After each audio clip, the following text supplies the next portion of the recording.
કુંભારવાડા બાનુબેનની વાડીમાં બાકી લોનનો હપ્તો ભરવાનું કહેતા ઉશ્કેરાયેલા યુવાને પતિ પત્ની ઉપર હુમલો કરતા પતિને સારવાર હેઠળ ખસેડાયો। કુંભારવાડા બાનુબેનની વાડી શેરી નંબર 4માં રહેતા શીતલબેન અરવિંદભાઈ બારિયાની સામે રહેતા મંજુબેને લોન લીધી હોય, જેનો હપ્તો મંડળીમાં ભરવાનો હોય, જે બાબતે શીતલબેને મંજુબેનને લોન ભરવા માટેનું જણાવતા સાંજના સમયે સંજયભાઈ વાલજીભાઈ મકવાડા આવ્યા હતા અને તમે કેમ મારા મમ્મીને લોન ભરવાનું કીધું, લોનનો હપ્તો નથી ભરવાનો તેમ કહી ઝઘડો કરી શીતલબેન અને તેમના પતિ અરવિંદભાઈ ધીરુભાઈ બારિયાને ધોકા વડે માર મારતા અરવિંદભાઈના પગના ભાગે ઈજા થતા સારવાર હેઠળ ખસેડાયા હતા, જ્યાં તેમણે સંજયભાઈ વાલજીભાઈ મકવાડા વિરુદ્ધ પોલીસ ફરિયાદ નોંધાવી હતી।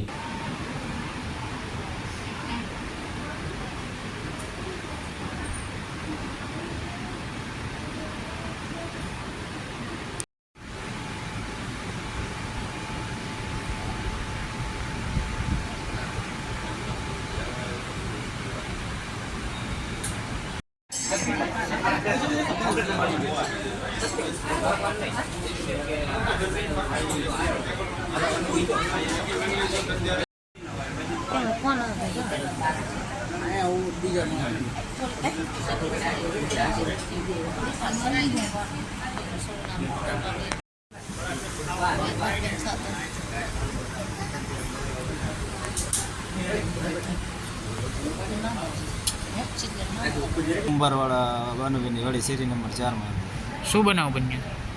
ના આપતાનું કીધું તો મને મારી ઉપર આવીને સીધો ઘા કર્યો। શેના આપતા હતા ને કોણે ઘા કર્યો? સંજયભાઈ વાલજીભાઈ મકવાણા અને એને કીધું હતું, એના મમ્મીને કીધું હતું કે આપતો કાલે આવે છે, કીધું બરાબર કાલે બધાને ભરવાનો છે, તા એ ઘણું બધું અમે જેમ તે મારા ઓવને ને આવીને સીધો ઘા જ કર્યો મારી ઉપર। શેની લોન લીધી હતી ને શેનો હપ્તો હતો? સખી મંડળની લોન લીધેલી છે, 5 જણા ગ્રુપ છે અમારે, એમાં છેલ્લો હપ્તો બાકી હતો, બાઉન્સ થતો હતો, એની હિસાબે એને કીધું કે હપ્તો ભરી દીધી છે। દર હપ્તે એને કહેવાનું હતું, દર હપ્તે કહેતા, તો હપ્તો છેલ્લો હતો તો કીધું ભરી દે બરાબર, તો આવી રીતે કીધું।